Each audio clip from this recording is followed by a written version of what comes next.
এক নম্বর মুসলমান হওয়া। যদি কোনো ব্যক্তি মুসলমান না হয়, মুসলমান ইমানদার না হয়, তাহলে এই ব্যক্তির উপর কুরবানি করা ফরজ হয় না। এই জন্য অন্য কোনো ধর্মাবলম্বী যারা আছে বা অন্যান্য ধর্মাবলম্বী যারা আছে তাদের উপর কুরবানিটা করা ওয়াজিব হয় না। একমাত্র মুসলমান যারা, তাদের উপর এই কুরবানিটা ওয়াজিব হয়। তো এখন কারো যদি ইমানে সমস্যা থাকে, ইমান ভঙ্গের কারণ যদি কারো ইমানের মধ্যে পাওয়া যায়, সে এমনিতে পরিচয় দেয় মুসলমান কিন্তু সে ভিতরে মুসলমান না, তো এই ব্যক্তির কুরবানি করারও, এর উপর কুরবানি ফরজও হয় না, ওয়াজিব হয় না, এবং এর জন্য কুরবানি করারও কোনো লাভও নাই, কোনো ফায়দাও নাই, আল্লাহর কাছে গ্রহণও হবে না। তো এক নম্বর মুসলমান হতে হবে। 2 নম্বর আকেল, মানে পাগল ব্যক্তির উপর কুরবানি করা ওয়াজিব নয়। কুরবানি দিতে হবে ওই ব্যক্তির, যেই ব্যক্তির মাথা ঠিক আছে, সুস্থ মস্তিষ্ক। যদি কোনো ব্যক্তি পাগল হয় এই কুরবানির দিনগুলাতে, তাহলে তার উপর কুরবানি করা ওয়াজিব হবে না।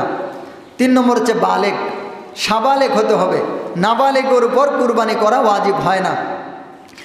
4 নম্বর হচ্ছে মুকিম হওয়া, অর্থাৎ কোনো ব্যক্তি যদি সফরে থাকে এই কুরবানির দিনগুলাতে, তাহলে তার উপর কুরবানি করা ওয়াজিব হবে না, বাড়িতে থাকতে হবে।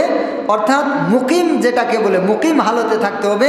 অথবা সফরে যদি সে 15 দিন বা তার চাইতে বেশি নিয়ত করে, তাহলে এই ব্যক্তির উপর কুরবানি করা ওয়াজিব হবে। মানে মুকিম ব্যক্তির উপর কুরবানি করা ওয়াজিব, মুসাফিরের উপর কুরবানি করা ওয়াজিব নয়। 5 নম্বর হচ্ছে আজাদ হতে হবে। আজাদ মানে স্বাধীন।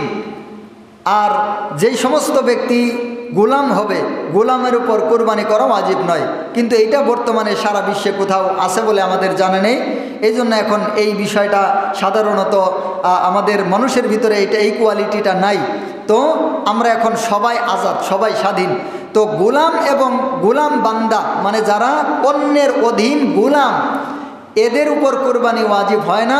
যারা স্বাধীন ব্যক্তি, আজাদ ব্যক্তি, তাদের উপর কুরবানি করা ওয়াজিব হয়। আর 6 নম্বর হচ্ছে মালিকের নেসাব। মালিক মানে ওয়ালা, আর নেসাব মানে হচ্ছে নেসাব পরিমাণ সম্পদ।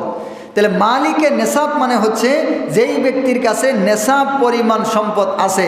নেসাব বলা হয় যেই পরিমাণ সম্পদ থাকলে ওই ব্যক্তির উপর কুরবানি করা ওয়াজিব হয়, ওই পরিমাণ সম্পদকেই নেসাব বলা হয়।